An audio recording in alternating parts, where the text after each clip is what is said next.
La scène se déroule 2 fois par semaine dans le quartier populaire de Kallio à Helsinki, capitale finlandaise.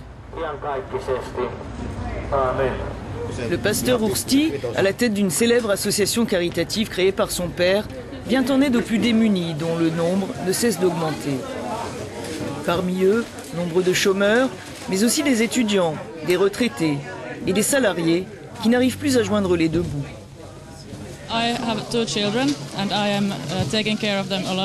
J'ai 2 enfants et je dois m'en occuper toute seule. Leur père est au chômage.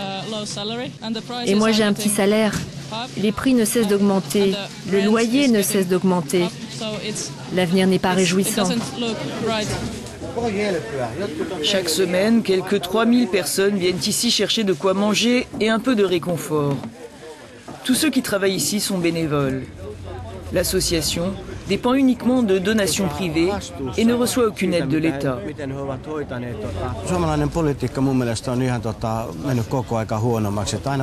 La situation politique n'a cessé de se dégrader en Finlande. À chaque élection, ils font des promesses pour augmenter les allocations sociales, les retraites, les aides aux plus démunis.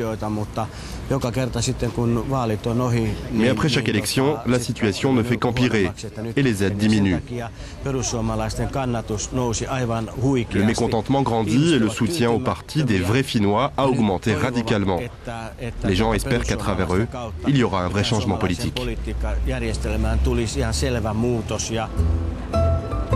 Perussuomalaiset, ou le parti des vrais Finnois, a fait une véritable percée aux élections législatives d'avril dernier en Finlande. De 4% au dernier scrutin, le parti qui se revendique comme populiste, nationaliste et eurosceptique a obtenu près de 20% des suffrages, devenant la 3e force politique du pays. Un soutien particulièrement élevé dans les régions rurales, comme ici, à quelques 200 km à l'ouest d'Helsinki.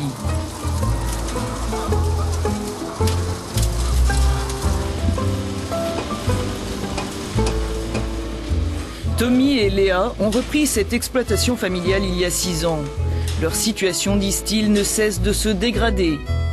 Le couple est tout entier acquis à la cause du parti des vrais Finnois.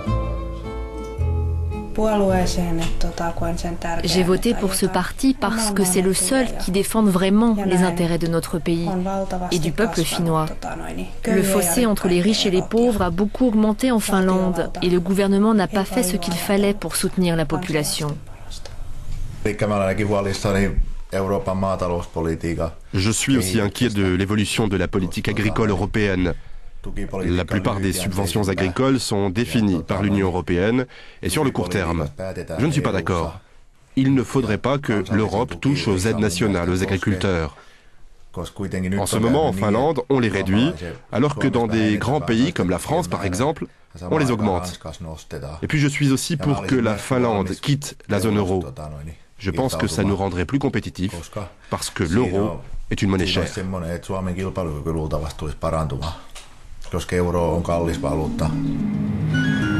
Un autre discours nous attend à une 50aine de kilomètres de là, dans cette fabrique spécialisée dans les silos à grains. Markku Vuoti a failli tout perdre lors de la profonde récession des années 90 en Finlande. Son entreprise est aujourd'hui la première du secteur. Une renaissance due à des aides financières et à la stabilisation de l'économie finnoise après son entrée dans la zone euro, dit l'entrepreneur. Dans les années 90, on prenait des emprunts à l'étranger en devises étrangères. Mais les variations de change étaient si grandes que cela a mis en difficulté les entreprises en Finlande. Il y a eu en même temps une forte dévaluation du mark finlandais qui a fait que le prix des emprunts a doublé. Depuis que nous sommes entrés dans la zone euro, il y a beaucoup moins de risques pour les entreprises et c'est une bonne chose. C'est vrai que le nombre de faillites est en hausse depuis la dernière crise financière, mais cette crise ne vient pas de l'Union européenne. Elle est venue des États-Unis vers l'Europe. Et la situation actuelle est gérable si l'on arrive à stabiliser la zone euro.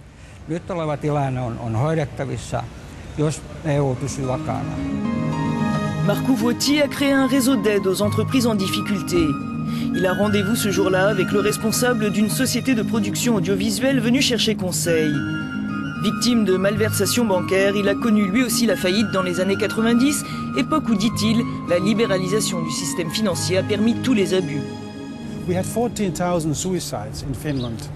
y a eu 14 000 suicides dans le monde des affaires dans les années 90. La nation a été mise à genoux sur de nombreux plans. Avant tout, le gouvernement a voulu sauver les banques. On a donné des sommes d'argent énormes pour sauver les banques. Mais en même temps, les gens qui avaient perdu leurs biens et leurs entreprises à cause de la dévaluation, eux, n'ont pas été aidés. Et tout ce traumatisme émotionnel et économique n'a toujours pas été surmonté en Finlande.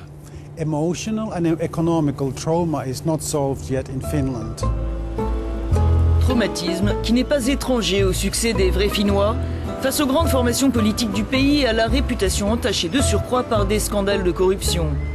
L'économie finnoise reste aujourd'hui l'une des plus performantes de l'Union européenne, mais la forte hausse du chômage, passée de 6 à 10% l'an dernier, a été déterminante aux élections. Un contexte dans lequel la pilule du plan européen d'aide financière à la Grèce et au Portugal ne passe pas.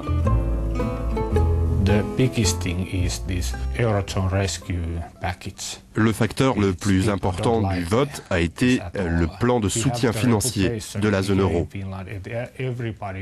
Les gens n'aiment pas cela du tout. La philosophie ici en Finlande, c'est que chacun doit payer ses propres dettes. Et le Parti des vrais Finnois sait très bien jouer sur ce type de sentiment. Ne pas avoir à payer pour la mauvaise gestion de certains États membres, l'argument a fait mouche dans le seul pays nordique à faire partie de la zone euro. Beaucoup ici aimeraient voir les pays de l'Union s'inspirer davantage du modèle économique et social nordique. Modèle qui pour les vrais Finnois se trouve aujourd'hui menacé. Nous avons rendez-vous avec les leaders du mouvement de la jeunesse du parti. S'ils nous parlent abondamment de l'échec de l'euro, le plus gros défi pour eux est ailleurs. Le plus gros problème aujourd'hui, c'est l'immigration en Europe. Il faut une politique d'immigration plus stricte. Si les gens veulent venir en Finlande pour travailler, alors c'est cool. Mais s'ils veulent vivre au crochet de l'argent public, de la sécurité sociale, alors c'est mauvais. Et puis on ne veut pas du modèle de société multiculturelle. Nous voulons préserver nos traditions. On ne veut pas être obligé, par exemple, d'interdire les chants de Noël dans les écoles, à cause des immigrés.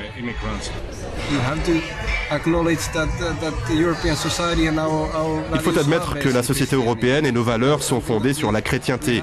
C'est une chose que nous devons préserver et chérir dans notre société. Et je pense que si on ne le fait pas, alors on rejoindra les rangs des civilisations décadentes, comme on a vu dans l'histoire avec l'Empire romain, byzantin ou autre. Une rhétorique qui, au-delà de la montée des mouvements populistes en Europe, est aujourd'hui en partie ouvertement partagée par certains dirigeants des États membres de l'Union européenne.